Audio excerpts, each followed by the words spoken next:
How to activate your HSBC debit card. Here's a step-by-step guide. First, you will need to receive your card, obviously. Wait until your new card arrives in the mail. Then you can activate it by either calling a number or logging in and using the website or app. Now, the first option, the easiest option, is going to be calling the HSBC activation number, which is going to be printed on the sticker on your card. Or, like I said, you can log into HSBC online banking or the HSBC mobile app. If you want to do it in the app, you will load up the app, go to the card section, then you will tap activate card and just follow the on-screen steps.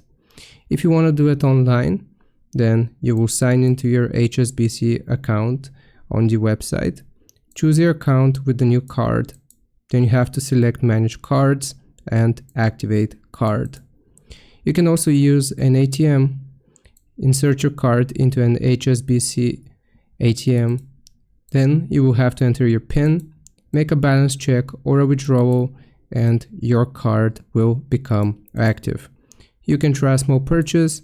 You will use the chip plus the PIN or the contactless payment to confirm activation and to check that it basically works smoothly. I hope this helps. Leave a like and sub. I'll see you next time.